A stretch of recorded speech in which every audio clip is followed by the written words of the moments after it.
Aí, antes de começar a aula, eu queria passar para vocês a seguinte situação. Vocês lembram que agora, nesse bimestre, em relação a notas, né, a gente tem a nota de prova, tem nota de trabalho, e daí tem nota de AEP, tá. Então, eu vou passar para vocês um trabalho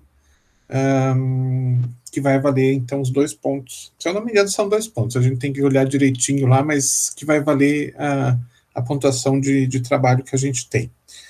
Então, eu vou passar para vocês o que eu gostaria que vocês fizessem. Então, eu gostaria que vocês pegassem em casa ou na farmácia onde vocês trabalham, quem trabalha em farmácia, qualquer produto que seja um creme, que tenha lá no seu rótulo a composição, e eu queria então que vocês transcrevessem a composição e buscassem informação a respeito de cada matéria-prima para indicar o que é. Então, por exemplo, água. O que é água? A água é fase aquosa. Óleo de qualquer coisa. É usado como emoliente. E assim por diante. Descrevendo, então, a função de cada produto cada matéria-prima que está descrita ali no rótulo. Beleza? Vou deixar isso para prazo de entrega até o primeiro dia de prova. Então, no primeiro dia de prova, meia-noite, encerro o prazo. E eu vou fazer um pouquinho diferente, eu vou passar para vocês, para que vocês não tenham que ficar mandando por e-mail, aquela coisa depois desaparece, não sei o quê. Eu vou mandar um linkzinho do Google Forms, onde vai ter lá, então, um lugar para vocês colocarem o nome de vocês, colocarem o e-mail, e daí vai ter um espaço, uma caixa de texto para que vocês coloquem a formulação, né? Então, coloquem o nome de cada matéria-prima e do lado coloquem a função que ele tem dentro da formulação, tá? Então, a minha sugestão é que vocês façam isso já, deixem pronto no Word e tal, e daí, na hora que vocês resolverem passar para lá, vocês copiam e colam, porque se for ficar digitando, às vezes não funciona direito. E mesmo assim, pode ser que vocês tentem, por exemplo, colocar uma coisa em cada linha e não conseguir, ele aparecer todo desformatado depois, não tem problema. É um problema do próprio sistema. Mas aí eu mando o link para vocês vão acessar nesse link, vão fazer preencher os dados, enviam, está pronto. Não preciso mais se preocupar.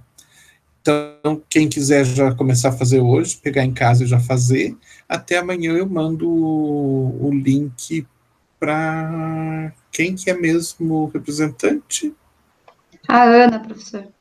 Então, eu mando o link para ela, tá? E peço para ela mandar para todo mundo. Beleza? Professor, diga. Não seria mais fácil o senhor deixar um lugar ali no próprio portal para a gente fazer esse trabalho? No próprio portal? Tipo assim, que nem vamos supor, o senhor deixa lá um exemplo, igual o Javier fazia para a gente no outro. Eu acho que até o senhor também fazia para a gente postava ali e enviava, cada um enviava o seu. Não é mais fácil? Seria assim? Não sei se o senhor entendeu. Entendi.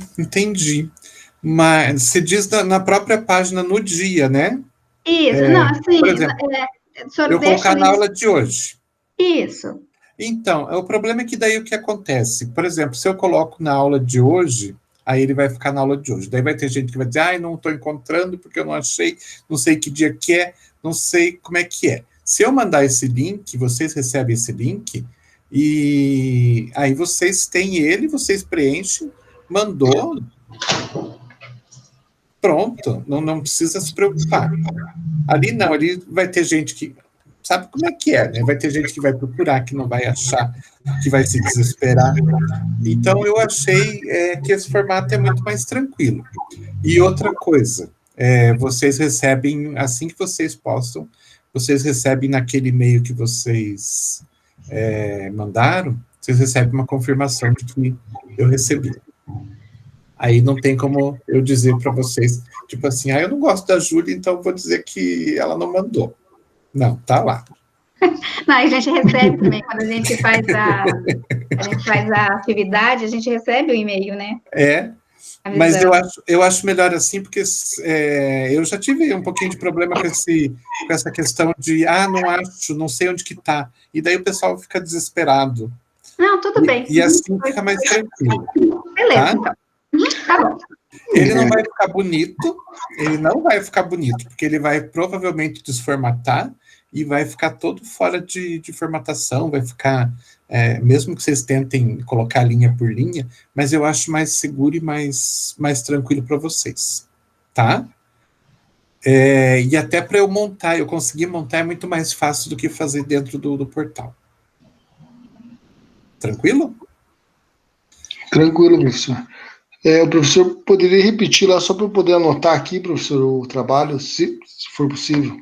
Tá, então você vai pegar um creme. É um creme. Pode ser creme hidratante, pode ser creme anti-rugas, pode ser creme, sei lá, de qualquer coisa. Que seja industrializado, tá? Aí você vai pegar o rótulo dele e vai ver a composição. Aí você vai pegar cada item da composição e vai procurar a função dele. Tá? Aí você só coloca, ó, tal substância tem efeito emoliente, tal substância tem efeito espessante. E assim vai. Depende de cada produto, né? Sugiro, claro, que vocês não peguem aquelas coisas muito elaboradas, porque quanto mais elaborado, aqueles assim que tem tipo 3, 4 funções, anti-oleosidade, anti-ruga, isso, aquilo e não sei o que mais, porque a quantidade de substâncias aumenta cada vez mais, né? Sugiro que peguem alguma coisa um pouquinho mais simples, para não ter muito trabalho também. Tá? Beleza. Alguém ficou com dúvida, alguma coisa? E depois só não esqueçam de, como a gente está em poucos aqui, né, repassar para os colegas, e eu vou passar o link, né, para representante, mas se alguém tiver alguma dúvida, ou quem não está aqui, é só assistir o vídeo que está todo explicado aí. Beleza? Bem, vamos em frente, que a gente tem bastante coisa ainda para conversar. Chega de férias, né, professor? Chegue logo às férias, né?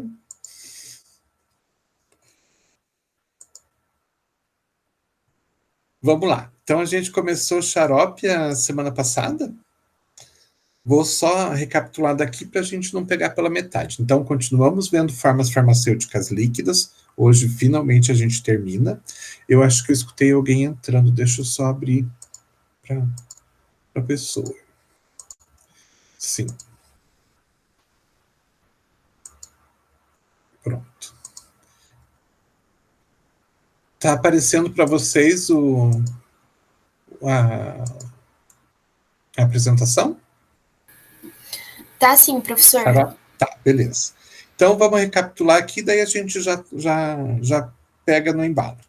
Então, lembrando que xarope é uma forma farmacêutica bem antiga, que é feita basicamente, né? Ela começou a ser feita à base de água e açúcar. Isso lá na época dos árabes antigos. Hoje a gente tem outras formas de fazer o xarope, que não necessariamente água e açúcar, porque às vezes a gente precisa atender um público que não pode utilizar o açúcar. Então a gente tem opções para isso. com o fato de a gente ter essas opções, a gente tem uma definição que é retirada da farmacopeia americana, que eu acho que acaba englobando todo tipo de xarope que a gente tem aí no mercado, que fala, então, que são preparações aquosas, concentradas à base de açúcar ou substituto para o açúcar, né, no caso de não poder utilizar o açúcar, que pode-se colocar agentes que dão sabor ou não, e pode-se colocar substância medicinal ou não. Deixa eu abrir a porta lá que chegou mais alguém. Então, é uma definição que acaba sendo bem abrangente. Ela acaba abrangendo tanto o xarope com açúcar, quanto o xarope sem açúcar. Finalidade dessa forma farmacêutica é servir de veículo com sabor doce, agradável, né, para mascarar sabor desagradável de alguns fármacos. Também é uma forma farmacêutica que é facilitada para quem não consegue, por exemplo, engolir um comprimido, né? É uma forma farmacêutica para quem tem algum tipo de problema relacionado com por exemplo, no caso de algumas cápsulas, tem cápsulas que têm corantes, tem pessoas que têm problemas com corantes. Então, às vezes, ela prefere que se prepare um xarope, que é só açúcar e água, sem colocação de corante, sem nada, que a pessoa sabe que ela não vai ter problema nenhum com relação a corantes. Então, são vários os porquês de se ter a forma farmacêutica xarope, e ela ser bastante utilizada nos dias de hoje. Aí a gente tem vantagens e desvantagens, né? Vou abrir lá de novo, que chegou mais alguém.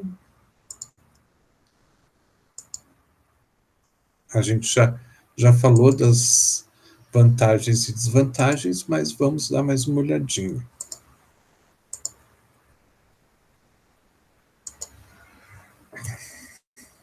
Falando da viscosidade, que a viscosidade está ligada com a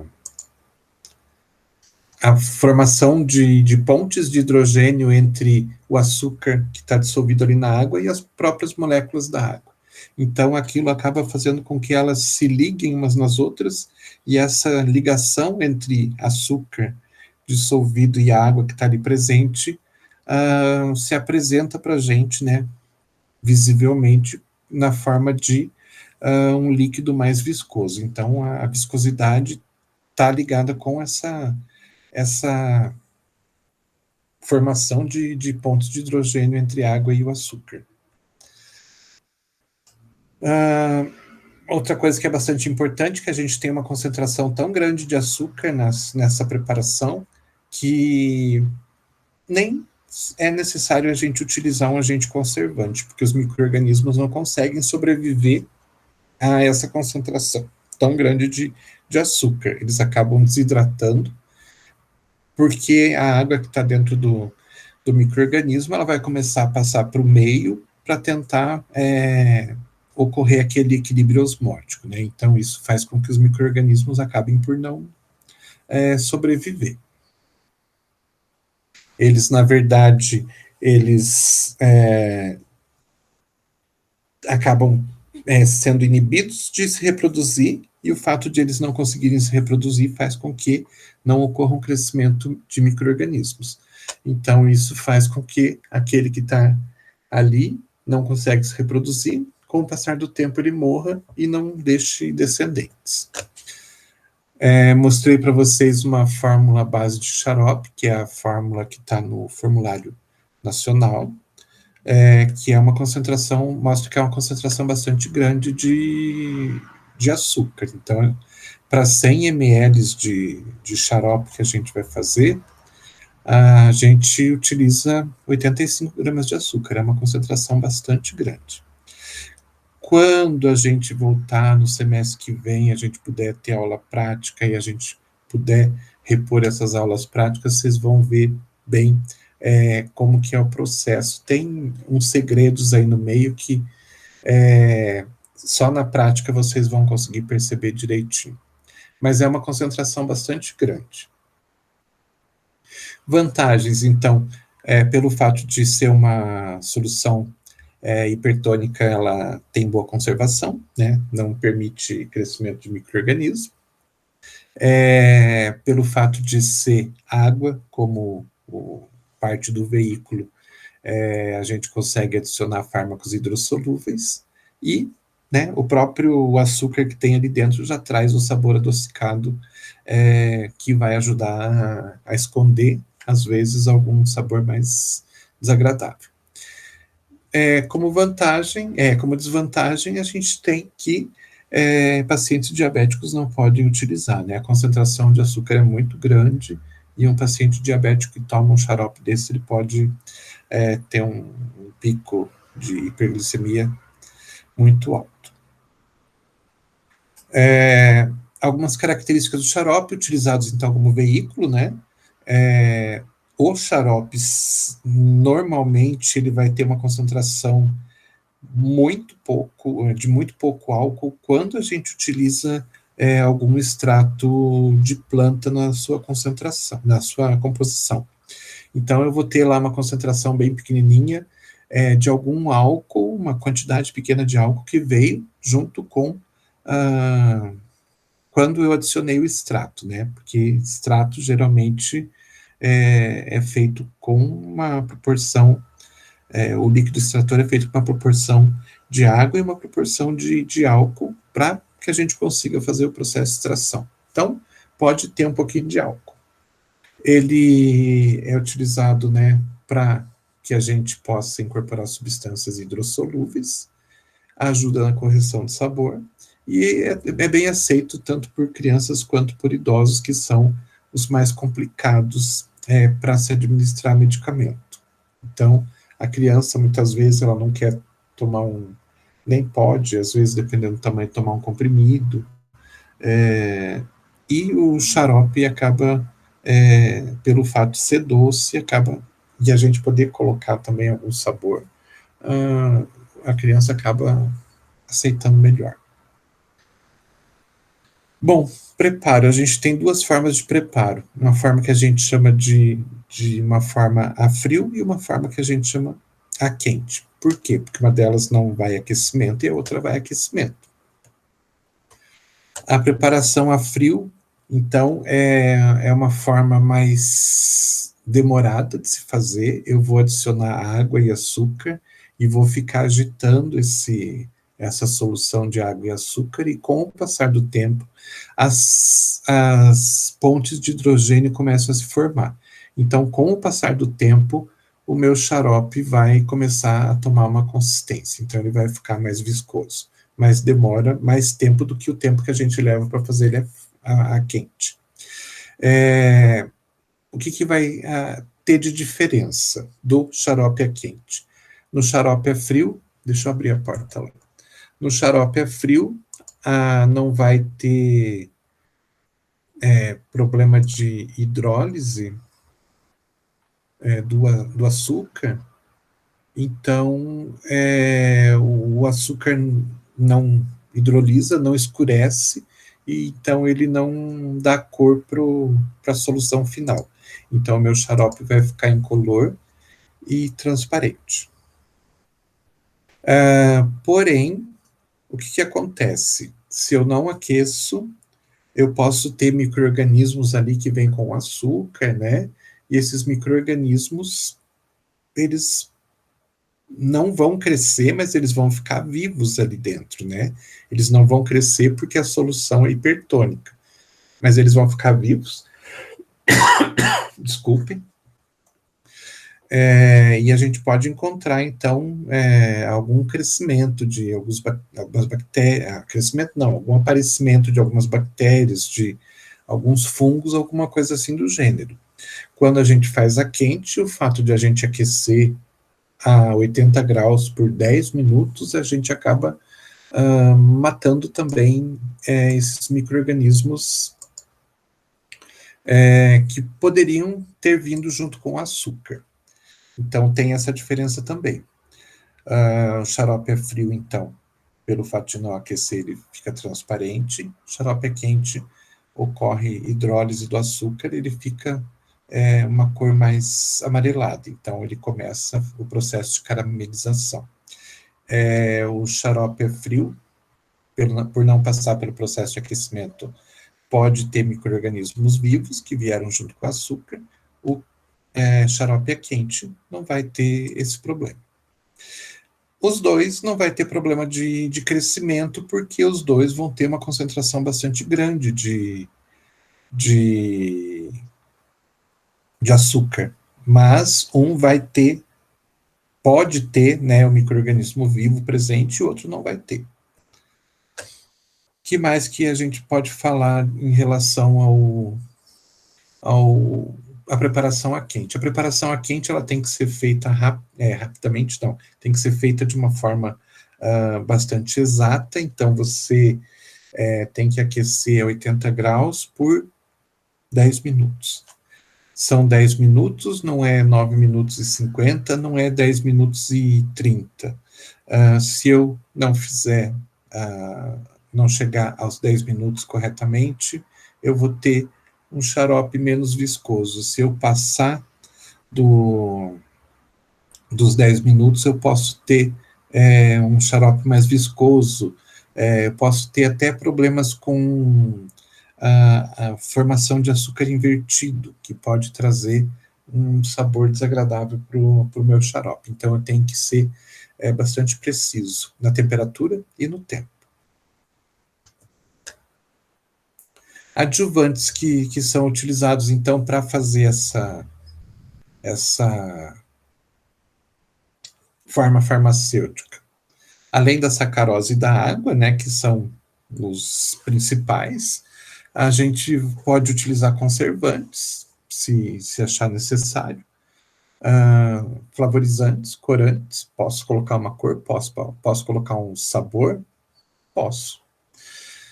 Algum solvente especial, caso eu precise dissolver algum princípio ativo que eu vou colocar dentro do xarope e ele precise de um solvente especial, digamos que eu precise dissolver um princípio ativo que só dissolve em álcool. Então, eu vou dissolver em álcool e depois eu vou adicionar ele no xarope. Espessante, no caso, né, de eu ter o xarope sem açúcar, eu vou precisar de algo que faça esse papel de dar essa viscosidade que é necessária. Então, eu vou utilizar um agente espessante. Estabilizantes, às vezes a gente precisa para estabilizar pH, para evitar que tenha alteração de pH. Então, basicamente, são esses adjuvantes que a gente utiliza. Acondicionamento. A gente tem que, primeiro, pensar no que a gente adicionou de princípio ativo. Dependendo do que a gente adicionou de princípio ativo, a gente pode precisar uma embalagem que seja, por exemplo, âmbar, para evitar que entre luminosidade. Então, tem que verificar o que vai ser, mas geralmente a gente utiliza, então, a embalagem de vidro ou de plástico, né? Tem que levar em consideração o tipo de princípio ativo que foi adicionado ali, para ver se esse vidro ou plástico tem que ser âmbar para evitar a degradação pela luminosidade.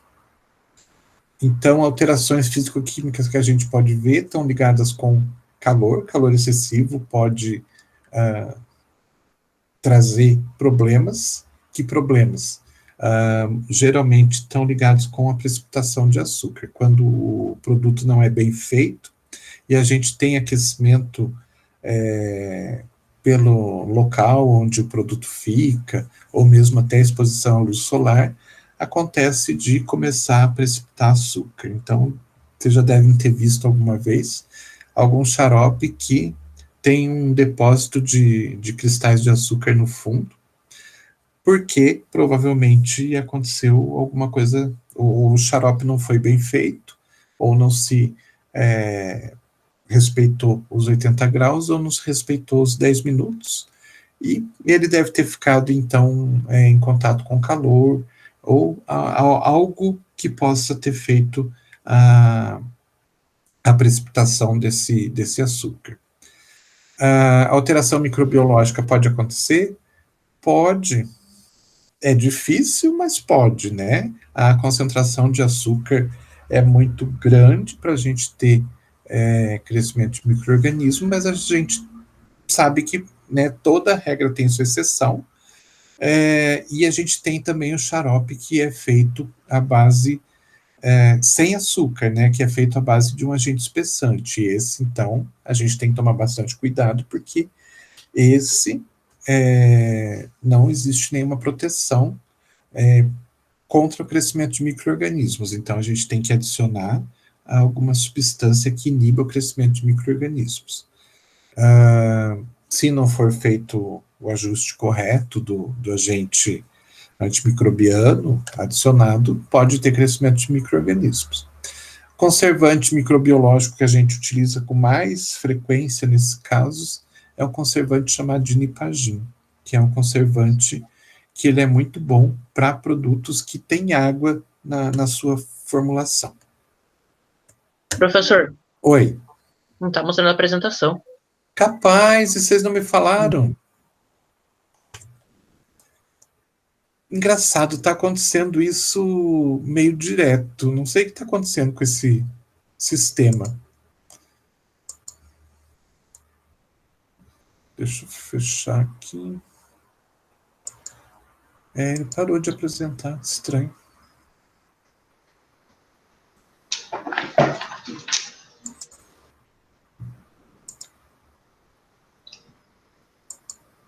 E agora?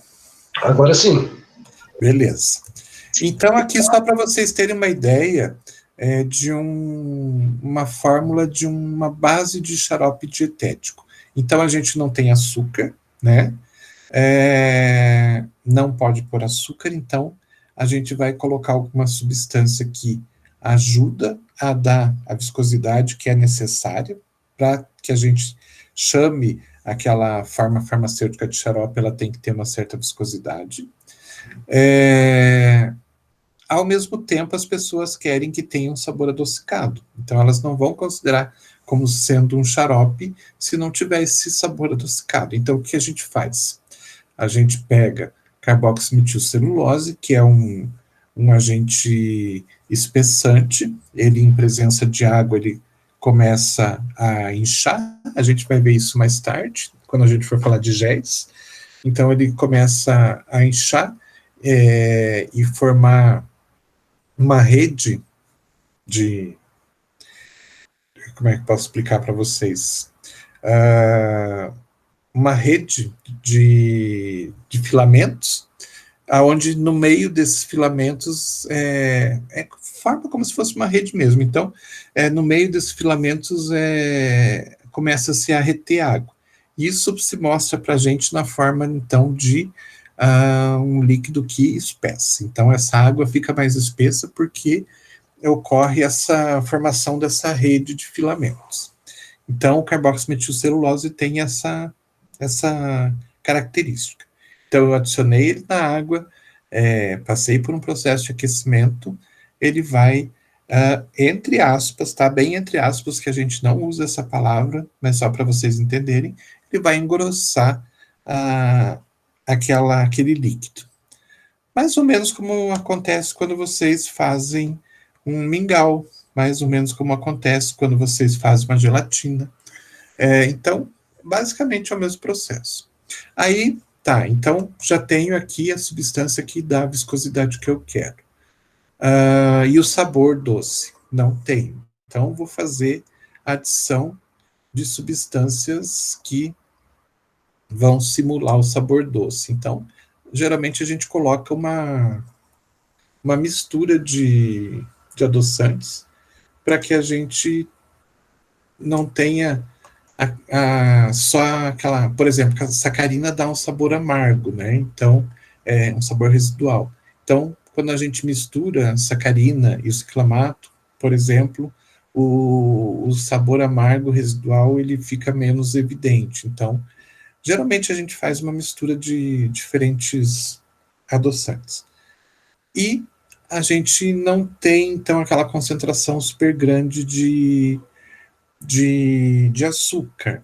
Então, a gente não tem a proteção para o produto contra micro-organismos. Então, a gente vai utilizar um agente conservante para evitar que esses micro-organismos cresçam. Aqui a gente vai utilizar o metilparabeno, que tem como nome comercial o Nipagin, que eu falei anteriormente. Então, a gente está usando um conservante que conserva produtos que têm água na sua formulação. Certo? Embalagem de plástico ou vidro âmbar. Armazenamento pode ser armazenado a temperatura ambiente, e a gente geralmente dá um prazo de validade de 3 meses, porque durante 3 meses ele fica estável, ele não perde viscosidade, ele não tem crescimento de micro-organismos, nada disso. Além do xarope, a gente tem outras formas farmacêuticas que são meio derivadas do xarope, ou que tem açúcar na sua composição. Só que esses produtos já não estão mais sendo utilizados, não na forma normal como a gente tinha antigamente, e eu já explico por quê.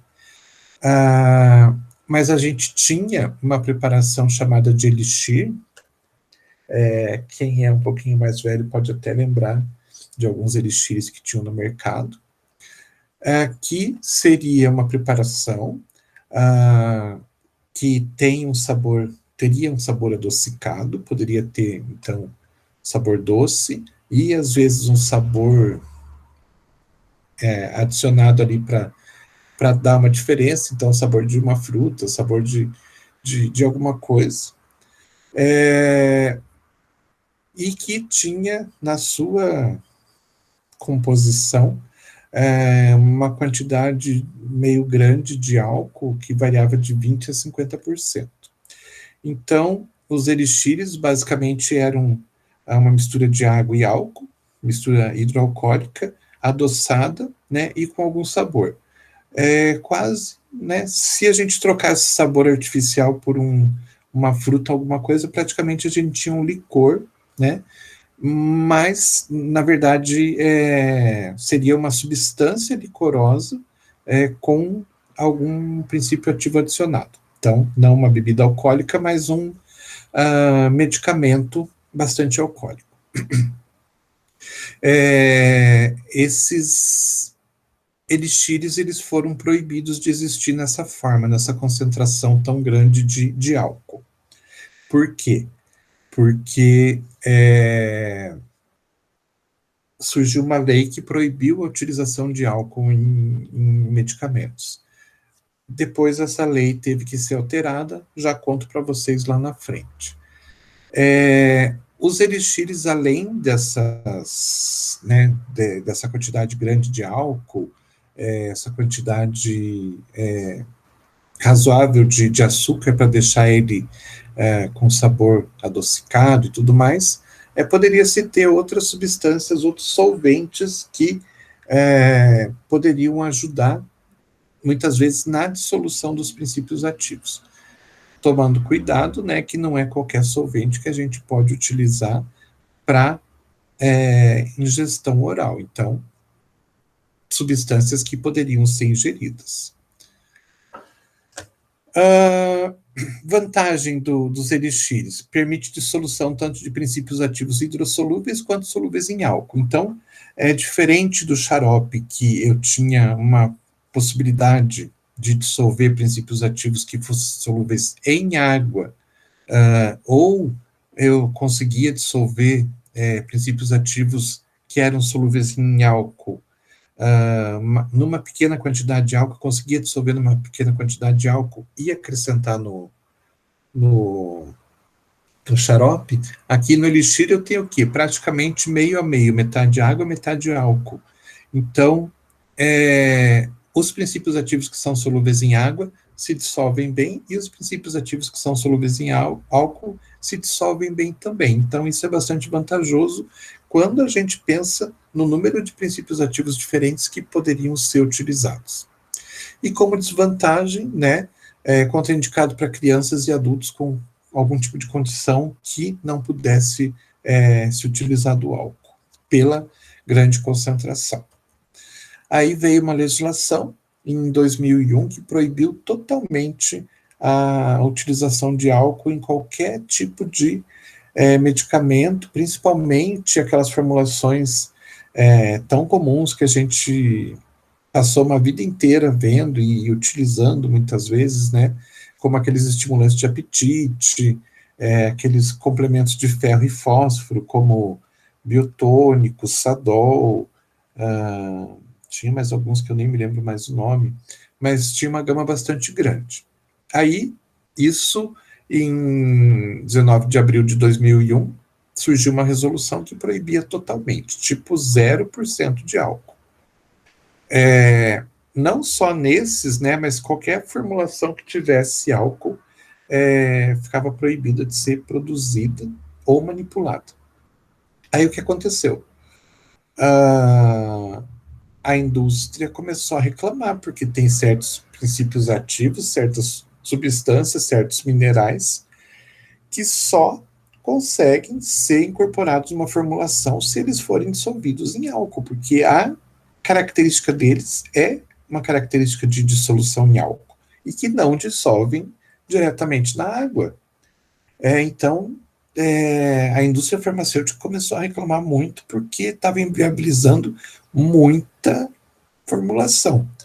Qualquer formulação que tenha um extrato de uma planta, que fosse um extrato hidroalcoólico, já estava proibida de ser produzida. Por mais que fosse uma concentração muito pequena, a legislação proibia. Então, muito produto aí no mercado que a gente utiliza, que tem algum tipo de extrato hidroalcoólico, extrato alcoólico mesmo, né, uma tintura, alguma coisa assim, simplesmente foi proibido de ser produzido. E aí começou um movimento bastante grande das indústrias e das próprias farmácias de manipulação, né, pressionando o governo para que eles revissem essa lei, porque não tinha condições. Aí, em janeiro de 2002, ou seja, abril de 2001 para janeiro de 2002, menos de um ano depois, revogaram aquela legislação e criaram uma nova legislação, permitindo, então, a possibilidade de se ter etanol em algumas formulações, nas formulações, né, desde que a concentração fosse, uma nova concentração fosse utilizada. 0,5% de etanol no máximo para produtos destinados a criança com até 12 anos, e para produtos de adulto, concentração máxima de 2% de etanol. A indústria farmacêutica conseguiu se adaptar a esses 2%, né, conseguiu se adaptar a esse 0,5% também para crianças, e conseguiu colocar de volta os produtos no mercado. Mas a ausência do álcool simplesmente inviabilizava uma boa parte dos medicamentos que a gente tem aí nas prateleiras, né, os líquidos, claro. Então, finalmente, depois que conseguiram convencer o Ministério da Saúde, voltou essa legislação nova. Hoje a gente tem uma concentração bastante baixa de álcool, mas tem uma concentração que é necessária, ela se faz necessária. Caso contrário, inviabilizaria totalmente a produção desses medicamentos. Coloquei aqui uma formulação só para vocês verem. Essa é uma formulação antiga, lá das primeiras farmacopeias, só para vocês terem uma noção. Para 1.000 ml de uma preparação, se pedia para colocar 230 ml de álcool, ou seja, 23% de álcool, mais um pouquinho de álcool que tinha no espírito de flor de laranjeira, mas era uma concentração bastante grande. Então, a própria formulação antiga já pedia essa concentração grande. Aqui um outro, elixir de fenobarbital. Aqui se pedia 20% de álcool na preparação, também retirada da farmacopeia. Outro tipo de forma farmacêutica líquida que continha açúcar e que também deixou de ser produzida era o chamado Linctus. Linctus, não sei se alguém aí já ouviu falar, é coisa bastante antiga, mas com essa resolução que diminuiu a concentração de álcool, se existia algum ainda no mercado, ele acabou por desaparecer, porque ele era como se fosse um xarope, com uma quantidade também bastante grande de álcool, além do etanol, outros tipos de álcoois que poderiam ser adicionados. Então, a diferença é que ele tinha diferentes tipos de álcoois que não o etanol na sua composição, mas também açucarado com uma concentração grande de açúcar.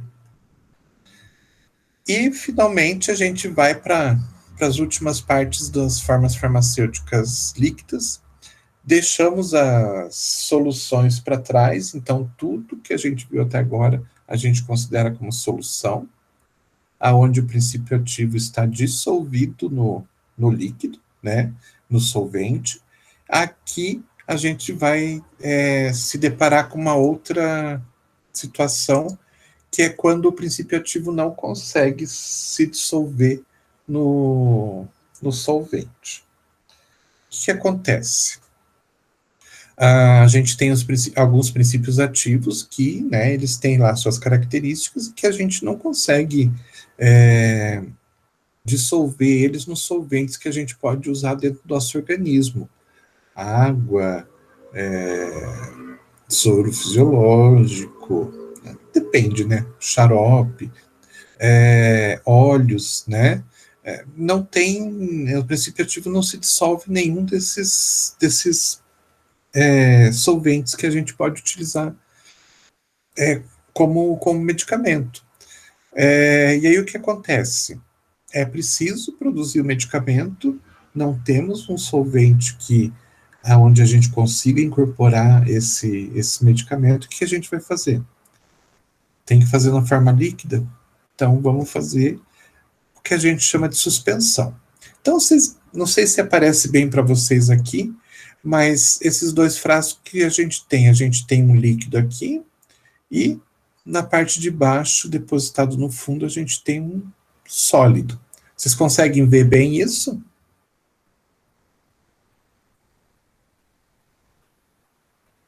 Ou não está muito boa a foto? Não, dá para ver, professor. Dá para ver? Então, o que acontece aqui? É uma substância sólida, pela cara dele injetável, né? Provavelmente deve ser intramuscular, porque endovenosa não daria certo, que pode ser que não sei que substância que mas pode ser que essa substância fosse usada, por exemplo, via oral, ela não fosse absorvida, né? Ou fosse degradada lá no estômago e tudo mais, e que tem, de repente, que ser utilizada uma via como a via intramuscular, por exemplo. E aí, o que fazemos? Não se dissolve em água, não se dissolve em soro fisiológico, não se dissolve em óleos vegetais. Não temos mais o que fazer para utilizar como veículo para injetar esse produto dentro do organismo. Então, já que a gente não consegue dissolver, vamos suspender esse material. Todo mundo aqui já deve ter visto um frasquinho assim de penicilina, né? Quando a gente prepara a penicilina, a bezetacil, por exemplo, ela se dissolve dentro do líquido ou não? Ninguém aqui nunca viu uma bezetacil? Eu já vi, professor, mas nunca vi fazer a preparação dela. Na farmácia a gente trabalhava, mas não fazia aplicação. É? Uhum. Então eu vou contar. ela não se dissolve. Eu não me lembro agora se o líquido é água destilada ou se é soro fisiológico, mas independente do que seja o líquido utilizado para injetar, é a base de água, e a penicilina, o bezetacil, não se dissolve. Então, o que você faz? Você prepara, né? Quem já aplicou sabe que você tem que preparar, ou seja, você agita aquilo, o pozinho que tem ali, ele fica suspenso no líquido, você puxa para dentro da seringa e logo você tem que aplicar, porque senão aquele pó que não está dissolvido, o que ele vai fazer? Ele vai começar a ir para o fundo da seringa e para as paredes da agulha. E se você não fizer a aplicação rapidinho, aquele pó começa a se juntar e ele começa a entupir. Ele vai entupir a agulha e vai ser bastante ruim para o paciente que vai receber esse medicamento. Por quê? Porque o pó não se mistura, o pó fica suspenso ali, e o pó, então, quando ele é injetado suspenso no meio daquele líquido, e ele entra na forma de pó mesmo.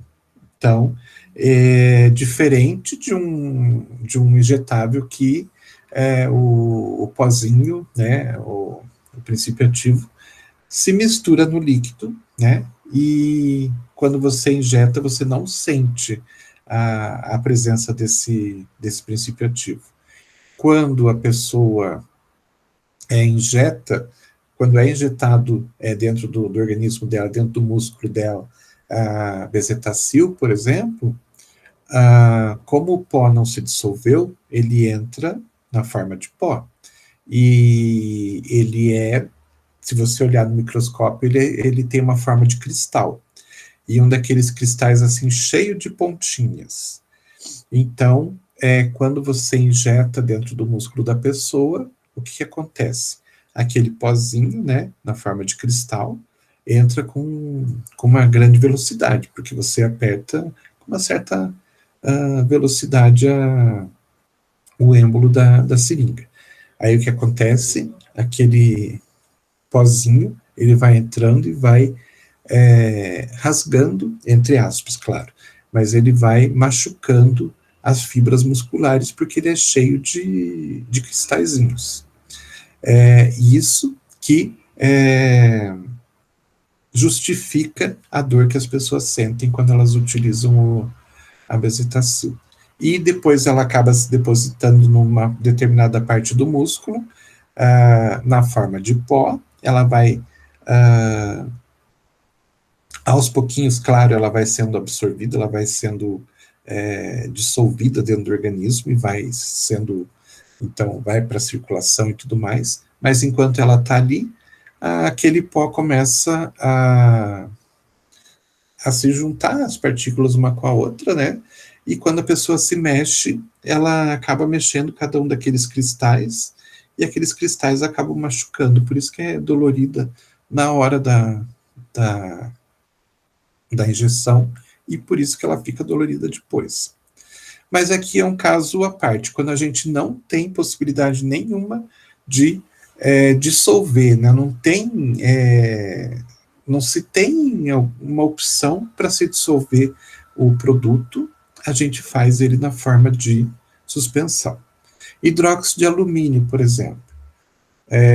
Se vocês pegarem hidróxido de alumínio, se vocês pegarem o leite de magnésia, vocês vão ver. Por que o leite de magnésia vem naquele frasco azul? Porque quem produz não quer que as pessoas vejam que ele se separa em dois, que ele se separa em um pó na parte de baixo e fica um líquido na parte de cima. É um tipo de produto que também você não consegue dissolver.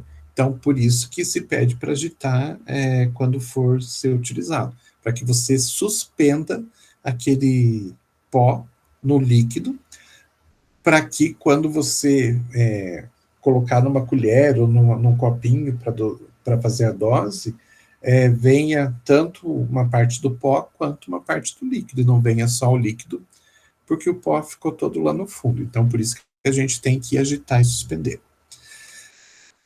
Por isso que o nome é suspensão, porque ele fica suspenso no líquido. Beleza? Então, como conceito, a gente tem que uma suspensão pode ser definida como um sistema de duas fases, constituído por partículas sólidas finas, que estão dispersas em um líquido no qual são insolúveis. Então, as partículas, elas continuam sólidas, só estão dispersas ali naquele líquido. Mas o que acontece com qualquer partícula que está num líquido, se você deixar em repouso, as partículas vão começar a cair para o fundo do frasco e se depositar lá no fundo do frasco.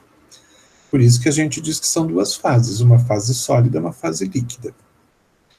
Tipo de suspensão que a gente tem para uso oral, então a gente tem, né, como eu falei, o leite de magnésio, a gente tem o hidróxido de alumínio, e a gente tem para outros usos, tópico, intramuscular, subcutâneo, e nos adesivos transdérmicos. O que é um adesivo transdérmico? É aquele adesivo que foi feita uma preparação, que é uma suspensão gelificada, que é colocado num adesivo, que você gruda na superfície da pele, e aquele princípio ativo que está ali, ele vai passando para dentro da pele até chegar na circulação. Exemplo, Liquitin. Liquitin é um adesivo transdérmico. A nicotina, ela está colocada ali nesse adesivo e ela vai atravessando as camadas da pele até chegar na circulação e vai para a circulação sistêmica. Vantagens de suspensão. Quando a gente não, na verdade, eu não sei se é uma vantagem, mas quando a gente não tem opção, né, de dissolver o princípio ativo em um líquido, a gente, então, prepara ele na forma de suspensão. É melhor que nada, né? Apresentam maior estabilidade quando comparados às soluções. Por quê? Por estar disperso e não solubilizado, o fármaco está mais protegido da rápida degradação ocasionada pela presença de água. Isso é uma verdade. Quando o solvente a água, a gente tem processos de hidrólise que acontecem com bastante rapidez, né, se o solvente está, o soluto está dissolvido no solvente. Quando ele não está dissolvido, o que acontece? O contato do solvente, que é a água, com o soluto, está só na superfície das partículas. Ele não está contato em todas as moléculas. A água só consegue entrar em contato com as partículas que estão na superfície, né, com a superfície das partículas, né? Então, ela acaba tendo um contato menor e os processos de hidrólise ocorrem de forma mais lenta. Quando a gente tem fármacos que são muito instáveis em veículo aquoso, então, por exemplo, um fármaco que misturei na água como veículo, né, e a água já propicia, né, uma hidrólise muito rápida do princípio ativo, a gente pode fazer na forma de suspensão e pode fazer mais ainda, na forma de suspensão, que a gente chama de suspensão extemporânea. O que é a suspensão extemporânea? É aquela que você entrega para o cliente separado o princípio ativo na forma de pó e o solvente. Ele só vai misturar esses dois na hora do preparo, na hora da utilização do medicamento. Exemplo bastante comum, amoxil. Amoxil, o frasco vem com o pó liofilizado e você só mistura o solvente na hora de utilizar. E o que acontece? 7 dias depois, o que não foi utilizado pode descartar, porque já está comprometido. Porque as reações que acontecem ali são muito rápidas. Então, imagine no caso de uma indústria, preparou amoxil, né, dissolveu a amoxicilina dentro da água, lá na indústria. Quando esse produto chegar na farmácia, ele já não tem mais, já não faz mais efeito. Então, para evitar que isso aconteça, o produto vem liofilizado dentro do frasco e você só mistura a água na hora do preparo.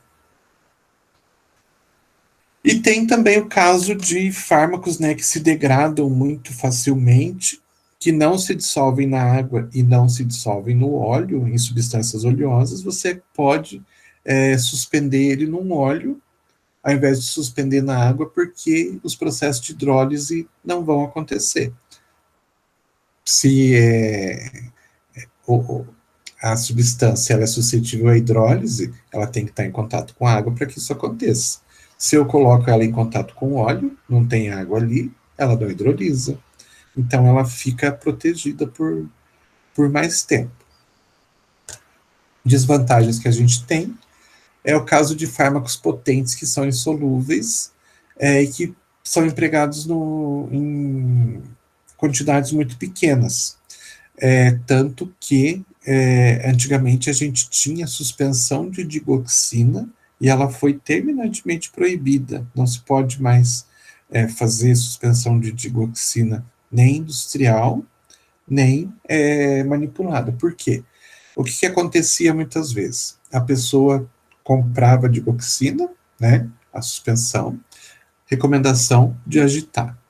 Porém, nem sempre a pessoa agitava. Muitas vezes o que acontecia? Ela ia lá, fazia uma dose, não me lembro se era com colher, como é que era, mas digamos que fosse com um copinho, medidor, né, colocava a medida certa e tomava, mas na verdade ela não chacoalhava direito ou nem chacoalhava. O produto estava todo lá no fundo do frasco.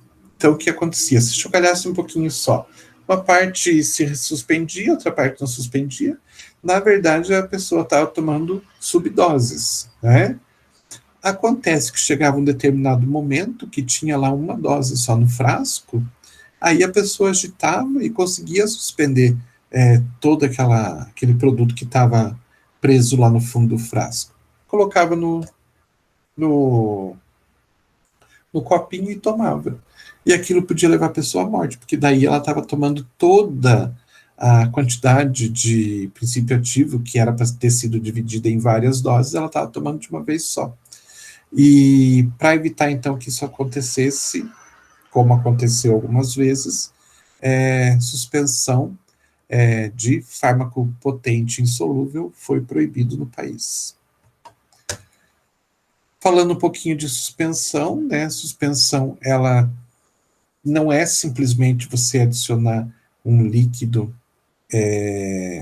em cima de um pó insolúvel, você tem que ter, então, um solvente que seja preparado da forma adequada para que, quando eu agite o frasco, e agite levemente, não é para ficar lá batendo na mão para tentar tirar aquele pó que está grudado no fundo do frasco, marretando mesmo. Não, o certo é que eu faço uma pequena agitação e todo aquele pó se suspenda em todo aquele líquido.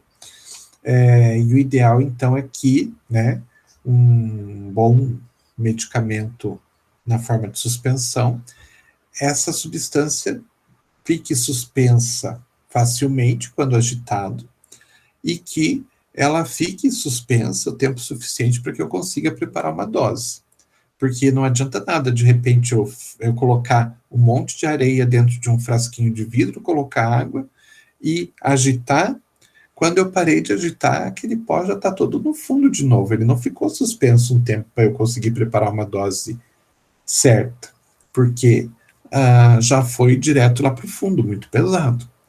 Então, a suspensão ideal, ela tem que, quando agitada, ter o produto agitado pelo tempo suficiente de eu conseguir preparar uma dose, e ela não deve também sedimentar lá no fundo do frasco. Ela não pode, a parte sólida não pode grudar lá no fundo do frasco, né, de forma que eu não consiga tirar com uma agitação suave, que eu só consiga tirar batendo bastante com bastante força. Essa não é uma suspensão boa. Quando eu vou preparar, então, o sólido, a suspensão, uma coisa que eu devo fazer, que ajuda bastante, é fazer um processo de umectação do sólido. Provavelmente vocês já tentaram fazer, tipo, estou com preguiça, vou fazer um leite, vou fazer um leite com leite em pó. Aí pega uma colher cheia de leite em pó e joga direto na água. O que acontece? Dissolve? Não dissolve. Suspende? Não suspende. Forma uma bola gigantesca de pó, que depois, para você conseguir fazer com que aquilo fique suspenso de forma homogênea, se leva um tempão. Então, o que a gente costuma fazer para dar certo?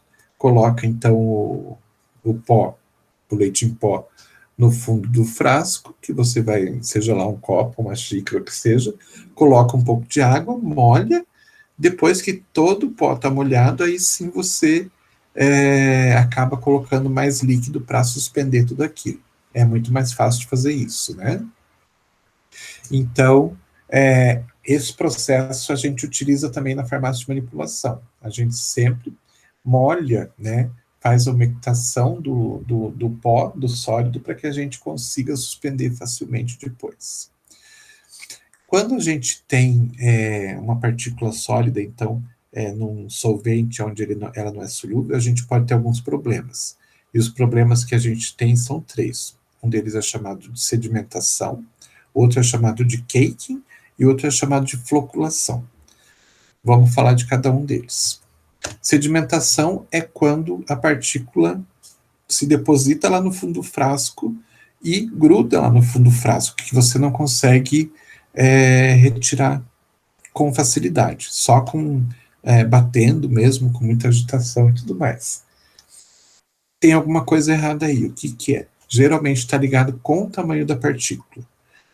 Se você triturar aquela partícula mais, quando você for adicionar ela no líquido, ela não vai ficar tão pesada e ela não vai começar a se compactar lá embaixo. Então, ela, pelo fato de ela estar mais leve e tudo mais, ela fica mais tempo suspensa se o líquido for mais viscoso, e quando ela for se depositando, ela se deposita com suavidade. Daí quando você vai preparar, que você agita o frasco, ela se dispersa facilmente.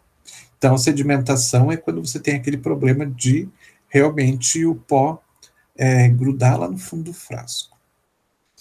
Então, quanto maior a partícula, mais rápido vai sedimentar. A gente tem que pensar o seguinte: a partícula ela pode ser pequena, mas aquela substância pode ser muito densa. Então, se for uma substância muito densa, eu tenho que diminuir ainda mais o tamanho da partícula para evitar que ela vá para o fundo rapidamente e se deposite com força lá no fundo. Quando a gente aumenta a viscosidade do líquido, essa sedimentação ela vai acontecer mais devagar.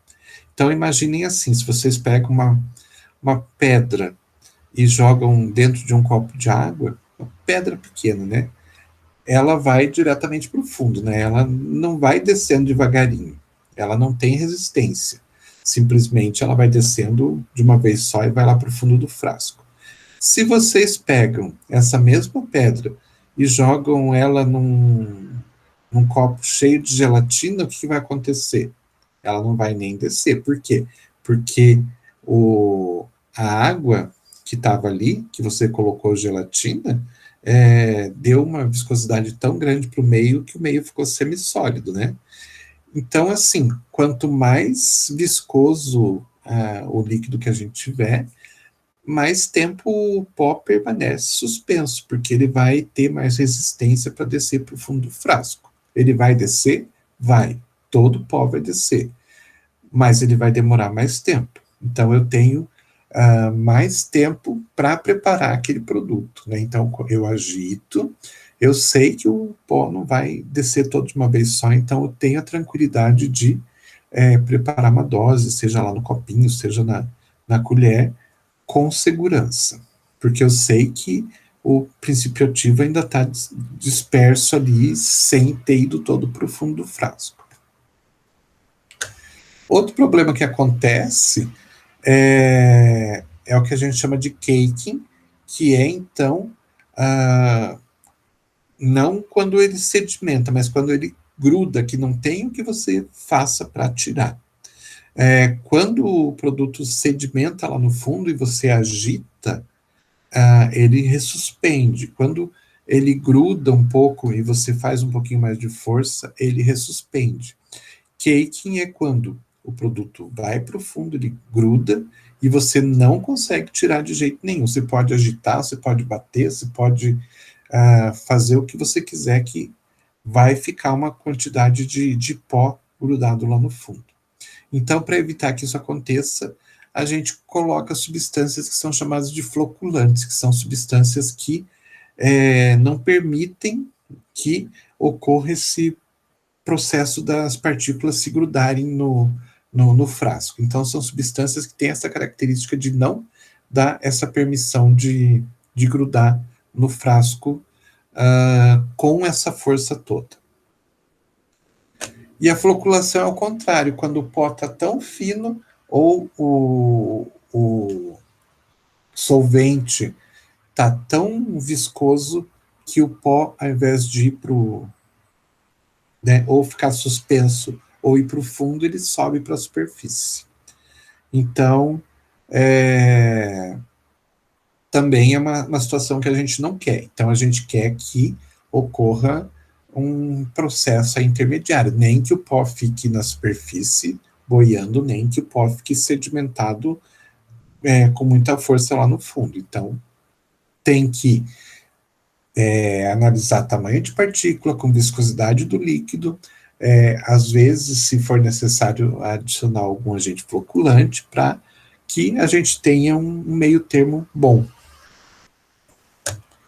Falando da composição básica, a gente tem o fármaco, que é o princípio ativo, né? O agente suspensor, então, que é a substância que vai aumentar a viscosidade para que o líquido ou solvente tenha uma resistência maior em relação ao fármaco que é insolúvel. O agente floculante, quando é necessário. Os agentes umectantes que a gente utiliza lá no começo do preparo para molhar o pó, para que ele não fique todo empelotado. Aí, edulcorante, conservante, outros veículos que sejam necessários. Basicamente, essa é a composição. Só para a gente terminar, a gente tem alguns agentes suspensores que a gente costuma utilizar. Então, vocês já devem ter visto alguns, como alginato de sódio, bentonita, carbopol, carboximetilcelulose, que foi o que a gente viu lá atrás, né, para fazer o xarope sem açúcar, aerosil, natrozol, silicato de magnésio, são substâncias, então, que dentro dessas proporções que estão colocadas aí, eles costumam trazer bons resultados para a gente, né, ter uma viscosidade maior do líquido e conseguir suspender, então, as partículas dos pós insolúveis. Como agente floculante, então, a gente vai utilizar substâncias que, de alguma forma, elas têm capacidade de evitar que aquela substância sólida grude com toda a força lá no fundo do frasco. Então, a gente tem lauril sulfato de sódio, polissorbato 80, polietileno glicol, gomas, carboximetilcelulose também faz esse efeito, e até cloreto de sódio a 1% pode ser utilizado para isso. Bem, então, semana que vem a gente fala de emulsões. Semana que vem é a nossa penúltima aula, né? É isso, né? É isso. Então, a gente fala das emulsões, já parte para formas farmacêuticas semissólidas e também já fala das formas farmacêuticas sólidas, que são bem poucas. Beleza? Beleza, professor. Alguma dúvida, alguma coisa? Alguém tem dúvidas? Não? Então, não esqueçam, amanhã, provavelmente, eu já mando o link para que vocês possam começar a fazer o trabalho. Quem não